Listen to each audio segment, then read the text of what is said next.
तो चलिए शुरुआत करते हैं आज की अपनी जो मैथमेटिक्स की क्लास है। जैसा कि आप सबको ज्ञात है कि अपनी जो क्लास 10th है उसकी मैथमेटिक्स चल रही है। 3 जो चैप्टर थे अपने 3 चैप्टर कंप्लीट हो चुके। आज अगर हम बात करें तो अपने पास चैप्टर नंबर 4 था, उसकी हम लोग डिस्कशन करेंगे। डिस्कस का पार्ट हमारे पास क्या है? चैप्टर का नाम है अपने पास द्विघात समीकरण। द्विघात समीकरण बात करेंगे। द्विघात समीकरण क्या होता है, बहुपद क्या होता है। इससे पहले मैं आपके सामने थोड़ी सी चर्चा कर लेता हूं कि इस प्रश्नावली के अंदर अपने पास 4.1, 4.2, 4.3 तीन भागों में बटी हुई है, जिसमें 4.1 के अंदर 2 सवाल, 4.2 के अंदर 6 और 4.3 के अंदर 5 सवाल हैं। बात करते हैं सबसे पहले द्विघात समीकरण की। देखिए, द्विघात समीकरण की चर्चा करने से पहले अपन ने जो अपने पास दूसरा चैप्टर था उसके अंदर हमने पढ़ा था बहुपद। क्या पढ़ा था? बहुपद, जिसके अंदर मैंने आपको बताया था कि एक अपने पास बहुपद था रेखिक, एक बहुपद था रेखिक, एक अपने पास था द्विघात बहुपद। जिसने नहीं पढ़ा वो थोड़ा सा बस यहाँ पे ध्यान दे ले। एक अपने पास था त्रिघात बहुपद। रैखिक के अंदर क्या होता है कि ऐसा बहुपद जिसकी अधिकतम अर्थात जो मैक्सिमम पावर है या अधिकतम जो घात है वो कितनी हो? अधिकतम घात अपने पास 1 हो। द्विघात के अंदर अधिकतम घात 2, त्रिघात के अंदर अधिकतम 3। सर कोई एग्जाम्पल भी दो बहुपद का। रैखिक का मैं आपके सामने एग्जाम्पल दे देता हूँ, x प्लस 2। द्विघात का मैं आपके सामने एग्जाम्पल दे देता हूँ x square plus x plus 2। त्रिघात का मैं आपके सामने दे देता हूँ कोई भी एग्जाम्पल, x की घात 3 प्लस 2x की घात 2 प्लस x प्लस 4। ये होते हैं बहुपद। चैप्टर का नाम अपने पास क्या? द्विघात, मतलब अधिकतम घात कितनी होनी चाहिए? 2। तो ना तो हमें रेखिक से मतलब है ना त्रिघात से। तो सर यहाँ पर तो आगे समीकरण दिया है, समीकरण दिया उसकी हम चर्चा करेंगे। सबसे पहले मैं बहुपद की बात कर रहा हूँ। द्विघात बहुपद का रूप क्या होता है? सर ये होता है x square plus x plus 2। अगर द्विघात बहुपद के अंदर हम लोग इक्वल का चिन्ह लगा दें, बराबर का चिन्ह लगा के 0 लिख दें, तो अपने पास ये बन जाता है द्विघात बहुपद से द्विघात समीकरण। क्या बन जाता है? द्विघात समीकरण। आई होप, मैं उम्मीद करता हूं आप लोगों से आपको ये बात समझ में आ गई होगी, आपको किसी भी प्रकार का कोई डाउट नहीं रहेगा द्विघात समीकरण क्या होता है। 4.1, 4.2, 4.3 इंपॉर्टेंट क्वेश्चंस बोर्ड में जो प्रीवियस ईयर आए क्वेश्चन उन सब की हम लोग चर्चा कर लेंगे। उन सब की चर्चा मैं आपके साथ एक साथ करूंगा। अगर आपको इंपॉर्टेंट क्वेश्चंस देखने हैं तो पीछे वाले सेशन के मैंने इंपॉर्टेंट क्वेश्चन सारे करवा रखे हैं, तो वो देख लेना। अगर नहीं देखना चाहते तो मैं जैसे अपने पास 5 या 6 चैप्टर कंप्लीट हो जाएंगे तो फिर आपके सामने मैं एक एक चैप्टर की चर्चा कर लूंगा। कल आपको जो प्रश्नावली 4.1 है उसका कंप्लीट जो सॉल्यूशन है, पूरा हल है 4.1 का, वो आपको मिल जाएगा। आज हम लोग बात कर लेते हैं। जांच कीजिए कि क्या निम्न द्विघात समीकरण है। तो द्विघात समीकरण के लिए अधिकतम घात कितनी होनी चाहिए? 2। यहाँ 2, 1 फिर घात 0। तो इसके एक्स स्क्वायर के गुणा में क्या है? सर 1, तो क्या लिख दो? ए एक्स स्क्वायर प्लस इस अक्ष के गुणा में कुछ नहीं, 1 है सर, तो बी एक्स लिख दो प्लस जो अपने पास बाद में नंबर दे रखा है उसकी जगह लिख दो सी बराबर 0। ये आपके पास मैंने एक रूप लिखा, इस रूप को हम बोलते हैं द्विघात समीकरण का मानक रूप। ये मैंने द्विघात समीकरण का एक रूप लिखा जिसको हम बोलते हैं द्विघात समीकरण का मानक रूप, जो कुछ इस प्रकार से होता है। हो गई आपको बात क्लियर? बात क्लियर हो गई तो आपको सबसे पहले मैं छोटी छोटी कुछ चीजें नोट डाउन करवा देता हूं। एक अपने पास होती है बेटा सर्वसमीका। क्या होती है? सर्वसमीका। एग्जाम्पल, ए प्लस बी का होल स्क्वायर होता है, वो अपने पास होता है A square plus B square plus 2ab। A minus B का होल स्क्वायर होता है A square plus B square minus 2ab। A plus B का क्यूब होता है A cube plus B cube plus 3a square B plus 3ab square. अच्छा, a plus जो b का cube दे रखा है, क्या दे रखा है? a प्लस बी का क्यूब। इसको हम इस रूप में भी लिख सकते हैं a cube plus B cube plus 3ab कोष्टक a प्लस बी। इसको हम लोग इस रूप में भी लिख सकते हैं। मैं उम्मीद करता हूं कि प्रत्येक विद्यार्थी इस चीज से एग्री हो गया होगा और इस बात समझ में आ गई होगी। एक आपको मैं सर्वसमीका और नोट डाउन करवा देता हूं, जिसमें a माइनस बी के अगर मैं क्यूब की बात करूं तो अपने पास होता है a cube minus B cube plus 3ab square minus 3a square B. एक ही रूप होता है। दूसरा a माइनस बी का क्यूब होता है, वो होता है a cube minus B cube minus B cube minus 3ab a minus B. इसको हम लोग क्रॉस चेक कर लेते हैं, क्या यही होता है क्या? तो ये अपने पास यही रूप होता है। इतनी चीजें आप लोग याद कर लोगे। प्रत्येक विद्यार्थी को मैं 1 मिनट का समय दे रहा हूं, जिसके अंदर कम से कम आप इनमें से कुछ चीज़ों को याद करें। 9th क्लास की चीज़ें, 9th क्लास में अपने पास चैप्टर था ना फर्स्ट, उसके अंदर कुछ चीज़ें थी ये सर्वसमीका वगैरह, तो इनको एक बार थोड़ा सा याद कर लो। सारी सर्वसमीका मैंने आपके सामने नहीं लिखी है, जो यहाँ पर थोड़ी सी आप लोगों के काम आएंगी वही लिखी। चलिए मैं बात कर लेता हूँ पहले क्वेश्चन की। x प्लस 1 का होल स्क्वायर बराबर 2x माइनस 3। सेकंड में आपके सामने पेज ले रहा हूँ एक, और तब तक आप लोग इन सर्व समीकरणों को याद करें।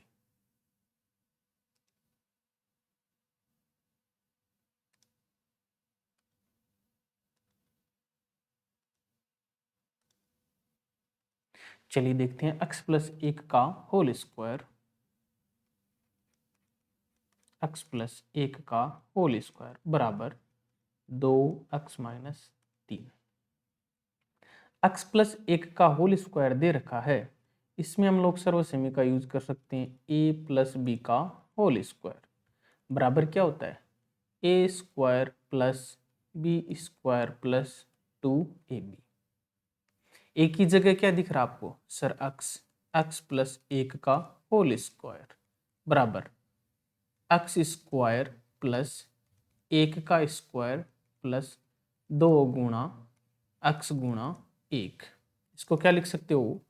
x square plus 1 plus 2x। अर्थात आप लोग x प्लस 1 के होल स्क्वायर की जगह आप लोग लिख सकते हो x square plus 1 plus 2x। तो मैं इस पोर्शन की जगह यहाँ पर लिख रहा हूँ x square plus 1 plus 2x बराबर 2 को पहले आप गुणा करोगे x के साथ, फिर गुणा करोगे माइनस 3 के साथ। 2 को बेटा x के साथ गुणा करते हैं तो अपने पास 2x आता है, जबकि 2 को माइनस 3 के साथ गुणा करते हैं तो माइनस का 6।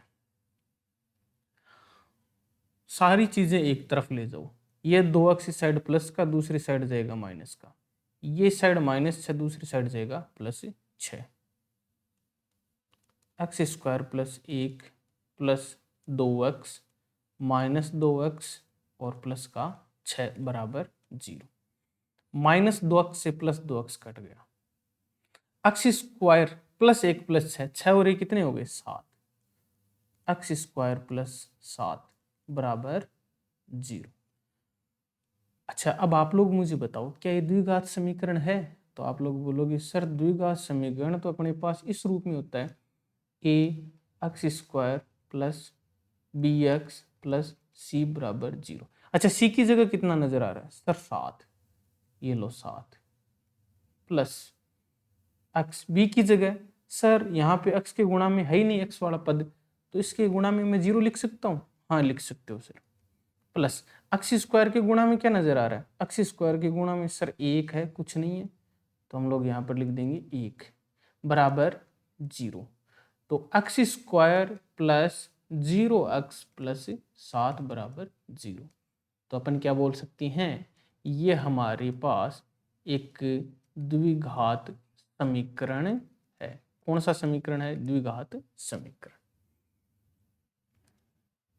आई होप, मैं आप लोगों से उम्मीद करता हूं कि प्रत्येक विद्यार्थी को ये चीज़ समझ में आ गई। नेक्स्ट आपके सामने मैं चर्चा कर लेता हूं एक क्वेश्चन की और, एक क्वेश्चन और करूंगा। ये आपके लिए मैं HW लिख देता हूँ। अच्छा इनमें से मैं आज आपको HW दूंगा, एक क्वेश्चन तो आपके लिए ये रहा HW, और एक आप लोगों के पास रहा ये HW,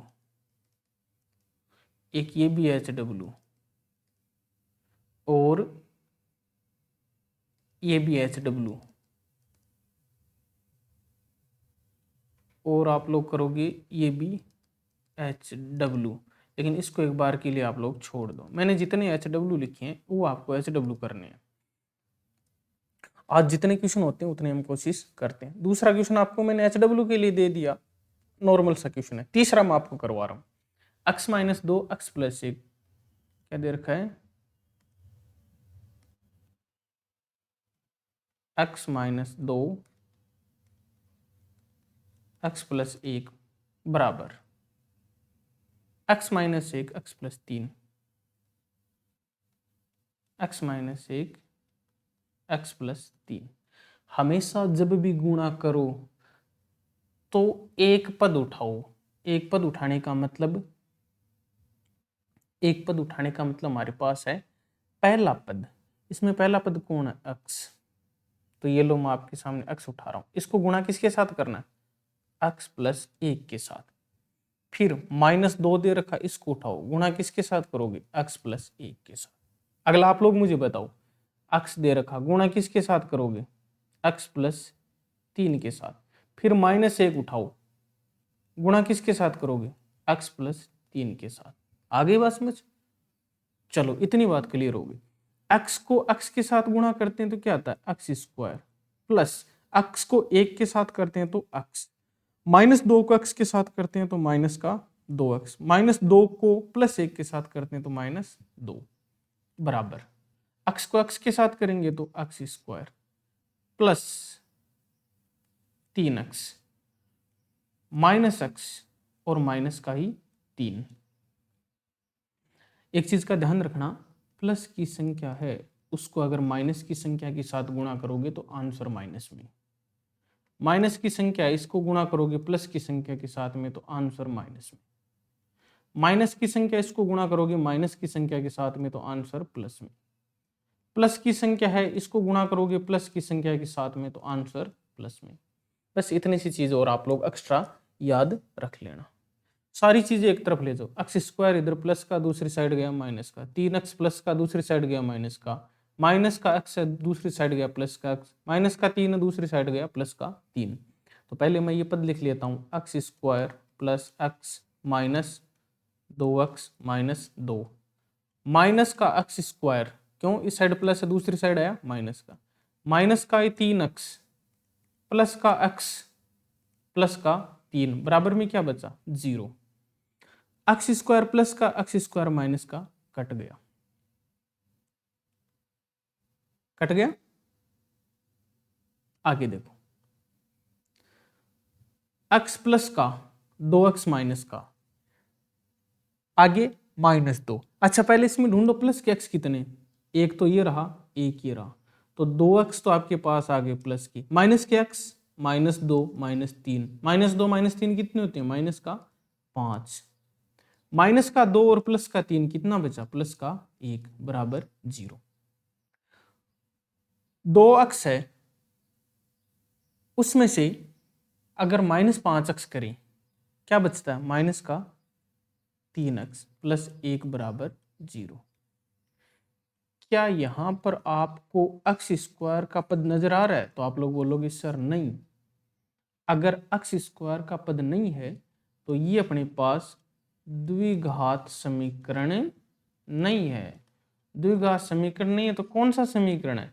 सर एक्स की अधिकतम घात 1, तो ये अपने पास हो गया रैखिक समीकरण। आई होप प्रत्येक विद्यार्थी को क्लियर हो गई बात। अब मैंने आपको सवाल दिए हैं घर से करने के लिए, वो आप लोग घर से करके लेकर आओगे, फिर हम नेक्स्ट क्वेश्चंस की बात कर लेंगे आगे। तो आज की क्लास को मैं यहीं पर कंप्लीट करता हूँ। नेक्स्ट कुछ जो भी अपने पास इंपॉर्टेंट चीज़ें रहेंगी उनकी हम लोग चर्चा करेंगे।